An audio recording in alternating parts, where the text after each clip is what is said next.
أعوذ بالله من الشيطان الرجيم. بسم الله الرحمن الرحيم.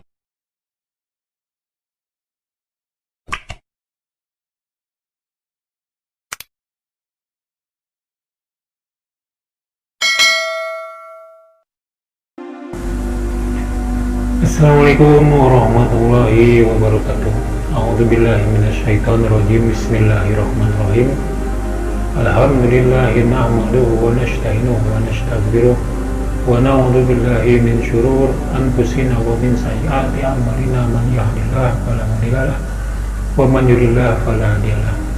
Asyhadu an la ilaha illallah wa la syarika lahu wa asyhadu anna Muhammadan abduhu wa rasuluh. Allahumma sholli ala nabiyyina Muhammadin wa ala alihi washabihi wasallim. Amma ba'du. Wa qala nabiyullah sallallahu alaihi wasallam, an-nikahu sunnati faman lam ya'mal bis sunnati falaysa minni. Wa qala Allah ta'ala bi kitabil karim, a'udzu billahi minasy syaithanir rajim. Bismillahirrahmanirrahim. Wa la tankihul musyrikati hatta yu'minu wa la amatun mu'minatun khairun min musyrikatin wa a'jabatkum wa la tunkihu musyrikina hatta yu'minu wa la 'abdun mu'minun khairun min musyrikin wa a'jabakum ulaika yad'u ilan nar wa Allahu yad'u ilal jannah. Saudara-saudara yang dirahmati Allah Subhanahu wa taala, pada kesempatan kali ini channel Kabar TV biasa mau mengupas sedikit tentang masalah pernikahan, di mana kita sudah sama-sama ketahui di dalam sebuah pernikahan atau pada pernikahan itu biasanya diadakan satu acara-acara untuk melengkapi acara pernikahan tersebut, di mana biasanya sebelum akad nikah dimulai, seperti yang sudah sama-sama ketahui, ini biasanya harus diawali dengan khutbah nikah dulu. Di mana khutbah nikah ini dalam rukun-rukunnya yang pertama yaitu harus adanya tahmid, yaitu dengan mengucap alhamdulillah sebagai satu bentuk rasa syukur kepada Allah, sekaligus sebagai sunnah mengharap bahwa kita semoga menjadi penyanyi hidup berdasarkan ajaran Allah, yakni Al-Quran menurut sunnah Rasulnya. Kemudian juga harus adanya sholawat. Biasanya sholawat ini dengan mengucapkan Allahumma sholli ala nabiyina Muhammadin wa ala alihi wasallam, yaitu kita bermohon kepada Allah agar kita bisa sampai kepada apa yang diharapkan oleh Rasulullah SAW dan para pendukungnya. Yang ketiga harus adanya materi, di mana isi materi ini adalah isi khutbah ini tentu saja isinya harus ayat-ayat atau makna-makna yang terkandung dari ayat-ayat Al-Quran dan hadis. Kemudian harus adanya doa. Dalam rukun khutbah tersebut di sini ada yang terlupakan, yakni harus adanya kesediaan mendengarkan yang serius dari kedua calon mempelai. Kalau tidak adanya kesediaan dan kesiapan dari kedua calon mempelai untuk mendengarkan atau menyimak khutbah tersebut, maka khutbah nikah tersebut sama dengan tidak bisa mencapai sasaran. Maka untuk itu kepada para calon-calon mempelai dimanapun berada, jika kalian akan melaksanakan akad nikah, ketika ada khutbah nikah haruslah benar-benar fokus dan mendengarkan dan menyimak khutbah nikah tersebut. Maka di sini pun kepada yang membawakan khutbah nikah haruslah isinya daripada khutbah nikah itu bisa dipahami oleh sasaran khutbah, oleh si calon mempelai. Dalam arti bukan hanya sekedar membaca bacaan khutbah, namun kandungan-kandungan ayat-ayat dan hadis yang berhubungan dengan nikah dan hukum-hukum dalam suatu pernikahan, dalam berumah tangga ini harus bisa dipahami oleh calon mempelai, sehingga selain dari agar si calon mempelai ini memahami tentang pernikahan, juga isi materi khutbah nikah akan menjadi bekal dalam berumah tangga si calon mempelai kemudian. Muslim rahimahullah dimanapun berada, dalam hal ini saya mohon izin untuk menyampaikan beberapa masalah yang berkaitan dengan masalah pernikahan.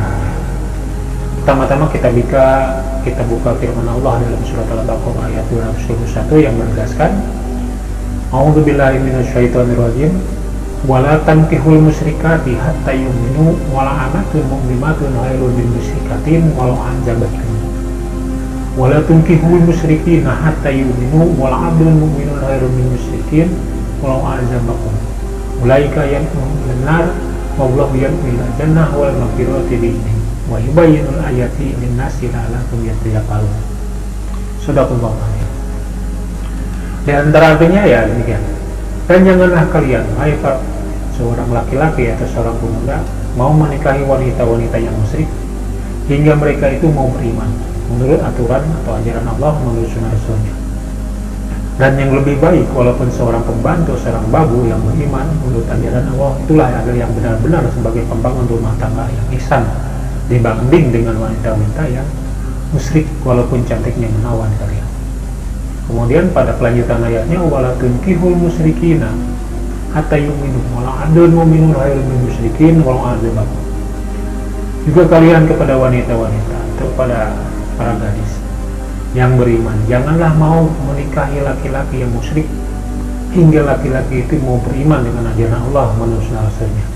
Dan sungguh walaupun seorang tukang kebun yang beriman adalah benar-benar sebagai pembangun rumah tangga yang ihsan, yang baik dibanding dengan para pemuda yang musyrik walaupun gantengnya luar biasa.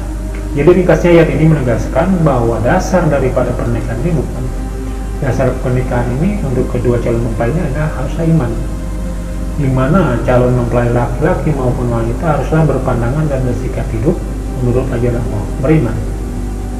Jadi bukan faktor ganteng, bukan faktor cantik. Itu.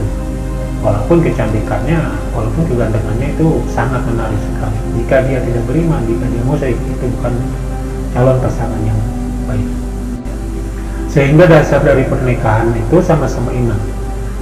Dilaksanakannya pernikahan itu atas satu prinsip yang sama, maka dalam pernikahan itulah kata Rasul akan dikatakan barakallahu fid dunya wal akhirat. Maka tak heran jika masing-masing pribadi dari kedua calon mempelai belum mengikat diri dengan aturan Allah, yakni Al-Quran dan Rasulnya, maka dalam rumah tangganya ya terjadi rumah tangga yang laknat Allah wal malaikati wa nasihat. Satu rumah tangga yang dalam murka Allah, sehingga dalam rumah tangga tidak pernah ada aman, nyaman dan tidak pernah bahagia. Dan ini yang berlaku kepada para pengantin kawakan, misalnya ya salah satunya saya. Jika tidak demikian, maka jangan harap dalam rumah tangganya, dalam pernikahannya ini akan mendapatkan rumah tangga yang bahagia. Maka ada petunjuk dari Rasul bagi kita yang sudah terlanjur menikah, ya, misalnya salah satunya juga ya saya di dalamnya. Ini malah sudah ada yang punya anak, sudah cucu. Ya, kata Rasulullah, bagaimana cara memperbaikinya? Bukan harus nikah lagi. Di sini katakan jadidu nikahkum jadidu imanakum. Yaitu perbaiki iman kalian, perbaiki pandangan dan sikap hidup kalian. Seiring dengan itu perbaiki nikah kalian. Tapi bukan disuruh kami lagi di sini. Ya, bukan disuruh harus ijab kabul lagi, tapi memperbaiki aturan hidup dalam rumah tangga yang diikat oleh pernikahan tersebut. Ya, salah satu aturan dalam rumah tangga itu ya untuk seorang laki-laki ini Allah sudah memberikan penjelasan pada surat An-Nisa ayat 34 demikian. Ar-rijalu qawwamuna 'alan nisa bima fadallallah ba'dahum 'ala ba'din. Jadi sesungguhnya seorang suami itu yang menurut perintah Allah, ini kalau makna dari kandungan ayat ini adalah dalam pembangunan rumah tangganya adalah dia sebagai manajer, pemimpin. Dia bertanggung jawab atas istrinya, bertanggung jawab atas pendidikannya, masalah sholatnya, masalah ngajinya, hingga bertanggung jawab masalah mandi junubnya, wabima akum apalagi menyangkut kebutuhan sandang, pangan, papan dan lain sebagainya. Sehingga tugas suami sangat berat. Suami bertanggung jawab dalam rumah tangganya dalam menjalankan amanah Allah selaku pemimpin rumah tangga. Sekarang bagaimana kita akan bertanggung jawab sebagai pemimpin dalam rumah tangga kalau bertanggung jawab pada diri sendiri saja belum selesai? Oleh karena itu sangat berat ya kalau berbicara pernikahan seperti kondisi saat ini. Oleh karena itu untuk kita yang sudah menjadi pengantin kawakan, ya misalnya seperti saya yang sudah terlanjur, dia harus selalu diingat apa yang telah kita laksanakan dalam rumah tangga itu haruslah merupakan rumah tangga apa? Barulah merupakan rumah tangga kaleng kosong, belum ada isinya. Dalam arti baru memenuhi secara kaifiat aja, baru memenuhi aturan main luarnya saja, sehingga segala sesuatu dalam berumah tangga ini dipandang baru dari luarnya saja. Baru bisa bagaimana harus punya rumah yang besar, bagus, kendaraan yang mewah, harta berlimpah, dan segalanya yang berhubungan dengan kekayaan dunia. Dan belum bisa menyadari bahwa dalam rumah tangga itu haruslah sesuai dengan aturan Allah menurut Rasulnya. Maka tidak ada jalan lain, caranya dalam memperbaikinya yaitu dengan jalan Rattilil Qur'ana tartila. Itu kata Rami Jamil dikatakan perbaikinya yaitu melalui Rattilil Qur'ana tartila. Yaitu dalam rumah tangga itu haruslah dilakukan pembelajaran Al-Quran. Bukan hanya sekedar baca, tapi mempelajari Al-Quran secara keseluruhan. Dalam arti secara keseluruhan ya misalnya cara nulis, membaca, dan memahami makna yang terkandung di dalamnya, agar nanti di dalam rumah tangga itu bisa berdasarkan atau berlandaskan Al-Quran. Oleh karena itu Rasul memberikan penegasan, nawiru buyutakum bitilawati Quran fala taj'alha qamura. Kata Rasulullah, sinarilah atau terangilah dalam setiap rumah tangga kalian dengan semarak kajian Al-Quran atau studi Al-Quran. Maka jangan jadikan fala taj'alha qamura, maka jangan jadikan rumah tangga kalian bagaikan kuburan sepi, ya. Tidak pernah terdengar atau tidak pernah didengungkan makna-makna yang mendalam dari Al-Quran dan Rasulullah. Inilah salah satu yang harus selalu kita ingat, selalu kita kenang dari kesalahan-kesalahan di masa lalu. Maka kepada para pemuda-pemudi yang belum berumah tangga maupun kalian belum memasuki rumah tangga, belum menikah, harus diingat dan disampaikan bahwa kekurangan dan kesalahan dari para orang tua kalian kali ini, ya, orang tua kalian ini, mobil khusus nih untuk anak-anak saya, agar menjadi cermin agar tidak diulang. Persiapkan diri kalian segera mungkin. Seiring dengan itu, kami pun para orang tua yang sudah terlanjur harus segera memperbaikinya seperti apa yang diberi petunjuk oleh Rasul, jadidu nikahku, jadidu dimanakum. Dalam arti bagi para pemuda-pemudi, janganlah juga kalian telunjuk lurus kelingking berkait, artinya menyalahkan orang-orang tua kalian. Dalam arti bagi para pemuda-pemudi, janganlah juga kalian telunjuk lurus kelingking berkait, artinya menyalahkan orang-orang tua kalian. Oh, orang tua saya kan begitu, gitu. Orang tua saya begitu, jadi saya begini, akhirnya saya begini karena perilaku orang tua. Nah, ini jangan ikut-ikutan, karena nikahnya orang tua kita dulu, orang tua kalian itu hanya sekedar nikah tradisi belaka, belum nikah secara menurut sunnah Rasul. Oleh karena itu, mudah-mudahan dengan adanya pembahasan ini, adanya tayangan ini bisa menjadi tembakan-tembakan kepada diri kita masing, ya, termasuk kepada saya juga. Kemudian juga perlu kita ketahui juga bahwa siapapun yang bernikah saat ini, ya, ini memiliki 4 motif, 4 latar belakang. Dan ini diungkap oleh Rasulullah dalam sebuah hadis riwayat Abi Hurairah, ya. Abi Hurairah ini Rasul mengatakan tunkahul mar'ah ke arba, ya, jadi ada pernikahan, ada 4 motif pernikahan. Terus 5 liha, walihasabiha, walidamaliha, walidinya. Namun yang terbaik itu adalah fazbar ijad din tertibiyadaka. Jadi seseorang menikah itu mempunyai 4 motif. Seorang nikah ini bisa saja karena hartanya, ya, sudah menjadi rahasia umum, ya, dalam pernikahan itu biasanya orang itu punya kekayaan yang berlimpah. Nah, ini yang menjadi adalah apapun. Kemudian juga walihasabiha, faktor keturunan, mengejar seseorang ini yang dinikah ini dari keturunan bangsawan, ya, seorang, kalau dulu istilahnya dari ningrat, adalah biru. Mungkin kalau sekarang ya seorang bupati, seorang gubernur, seorang jenderal, ya, kecil-kecilnya seorang camat. Nah, ini yang ketiga. Kemudian juga waliza malihat, karena faktor cantiknya itu, faktor gantengnya itu. Yang keempat kata Rasul adalah walidinya, yaitu karena faktor keimanannya. Namun pada bijati din terlibat sedekah, yang terbaik itu adalah pilihan yang terakhir Rasul, itu berdasarkan keimanannya. Jadi gitu. Namun kata Rasul dikatakan man nakaha lidinya barakallahu fi dunya wal akhirah. Maka siapa yang menikah, yang salah satu kalau memilih yang terakhir karena dinnya, maka itu barakallahu fi dunya wal akhirat. Memilih karena imannya, maka itulah yang pilihan. Namun maka siapa saja yang menikah oleh karena dinnya, oleh karena keimanannya, maka Allah menghantar kepada rumah tangga yang bahagia dunia dan akhirat.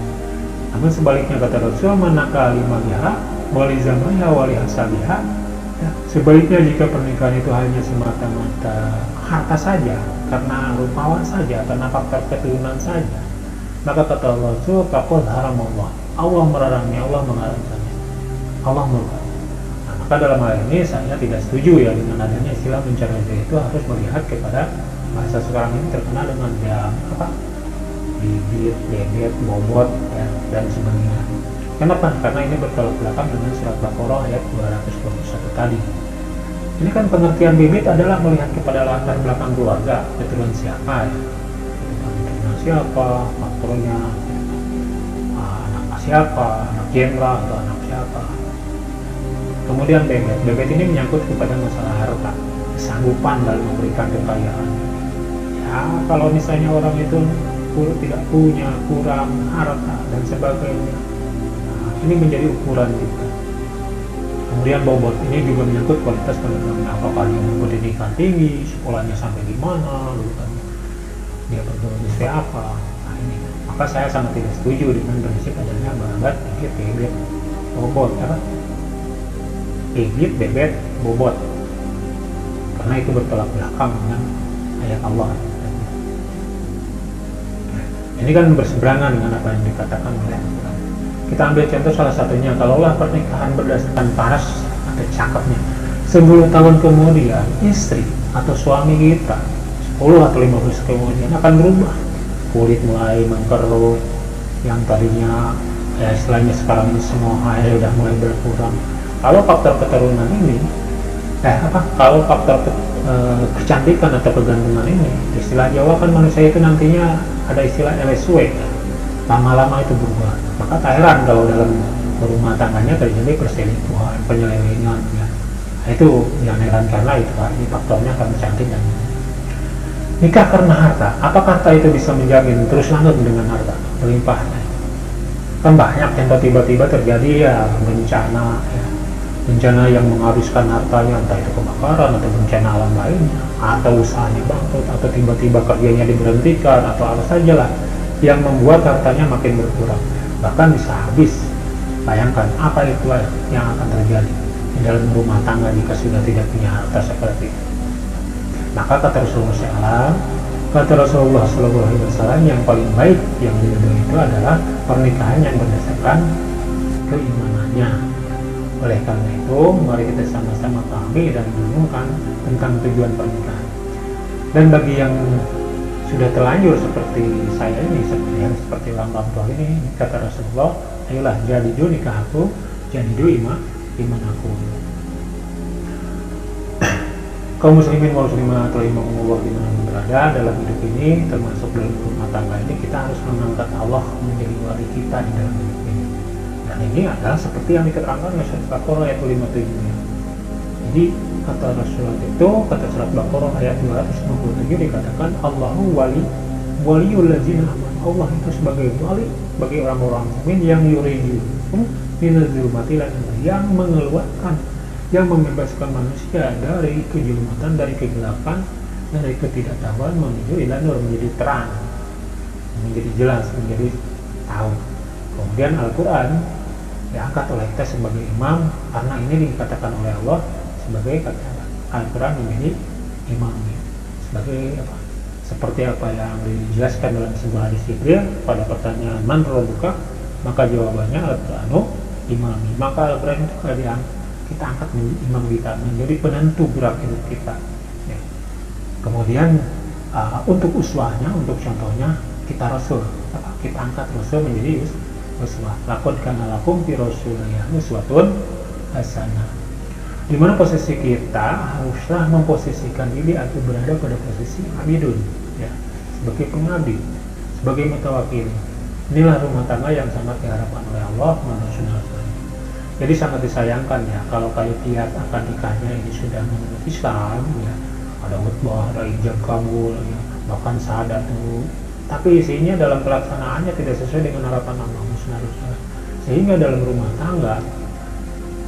tangga ini akan rentan terjadi rumah tangga yang jauh dari aturan Islam, jauh dari tatanan Islam.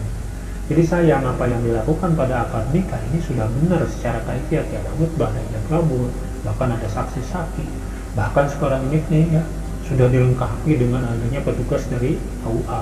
Ini seolah-olah kalau nikah tidak ada KUA-nya ini dikatakan belum resmi, ya.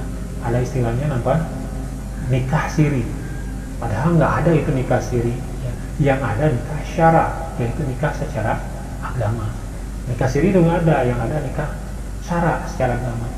Sayangnya saya juga belum meneliti ini, kok ada tiba-tiba ada istilah nikah siri. Kalau nikah secara syara yang memang dari zaman Rasulnya seperti itu, ya. Pada pelaksanaannya sudah sangat lengkap ini. Namun apakah pada isinya dari pelaksanaannya sudah memenuhi perintah Allah dan Rasulnya? Ya kalau belum atau tidak, kalau tidak ya belum memenuhi harapan Allah, ini sama dengan terkena dengan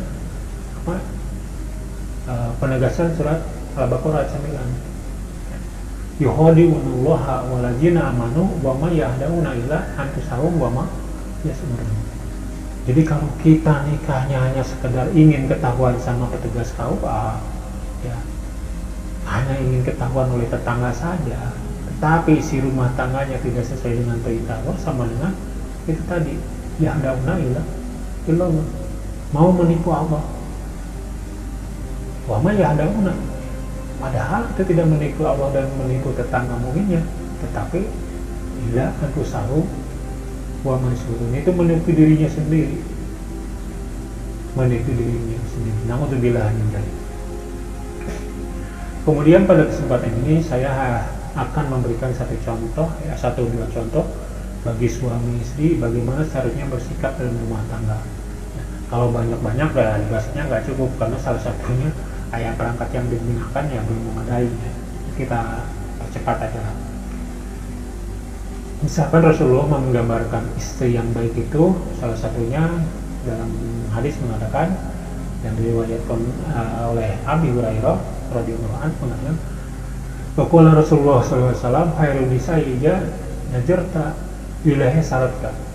Nah, sebaik-baik seorang istri, seorang wanita itu, kalau dia ditatap oleh suaminya, dia akan membahagiakan tatapan suaminya.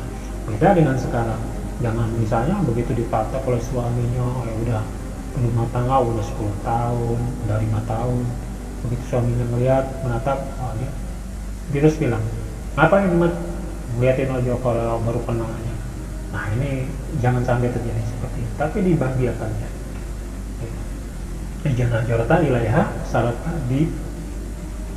dibahagiakan tatapan suami. Kemudian wa iza amarataha atau apabila diperintahkan oleh suaminya, harus selain perintah yang baik, ya misalnya disuruh salat, disuruh ngaji, disuruh berbuat baik atau segala macamnya. Nah ini mentaatinya. Tapi bukan berarti juga kalau disuruh yang nggak baik ya mentaatinya ya jangan. Misalnya suaminya malas kerja, nganggur, disuruhnya ngutang melulu itu. Nah ini jangan dituruti. Ya, nah, ini nggak apa-apa, jangan dituruti. Malah sekarang ada suami yang istrinya kerja, ya bahkan ada yang ketiga menjual istrinya, menjual dirinya agar mendapat duit. Kemudian yang ketiga, wa ijagata anha abidatka bimalika wa nafsiha. Kemudian jika suaminya keluar dari rumah atau pergi bertugas meninggalkannya, dia akan menjaga dirinya, kesucian dirinya, dan menjaga harta rumah tangganya. Jadi baik istri maupun suami di sini diikat oleh aturan rumah tangga yang telah ditentukan oleh Allah untuk suaminya. Dalam menjalankan hidup rumah tangga ini ada aturan-aturannya. Maka untuk para pemuda-pemudi alangkah baiknya hal-hal seperti ini dipersiapkan, ya, sehingga pada waktunya nanti ketika memasuki kehidupan rumah tangga tinggal menjalankan saja. Dan bukan seperti kami ini sudah setua ini baru mempelajari.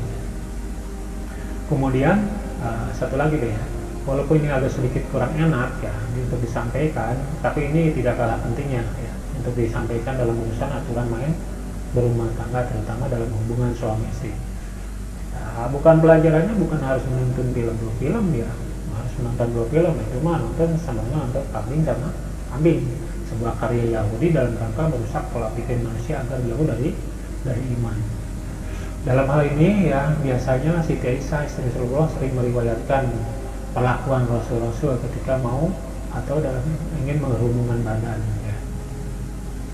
Biasanya siang itu Rasul atau sorenya itu sudah memberikan tanda, memberikan kabar bahwa nanti malam mau ada hubungan intim. Nah biasanya kan kalau laki-laki itu aktif ya, wanita itu pasti, tapi kalau perempuan sekarang mah ya beda, sama-sama aktifnya juga dengan laki-laki. Sehingga karena sudah ada laporan dari suami ya, siang atau sorenya hari, keduanya sudah mempersiapkan diri. Kalau misalnya malam ini, nanti sore ini udah nggak ada lagi misalnya makan-makan yang bau. Kalau di kita kan ada pete ya, kok ini sudah tidak ada, ini dipersiapkan diri benar-benar.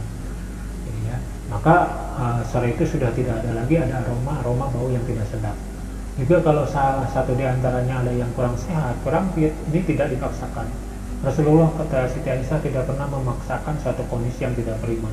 Ini dikhawatirkan kalau nanti dikaruniai keturunan akan menjadi anak yang tidak sehat. Begitu keduanya memang sudah dalam kondisi sehat, prima, maka ketika terjadi adegan-adegan ranjang itu, nah disitu juga harus diiringi dengan doa. Jadi jangan-jangan kita juga belum semuanya paham ya.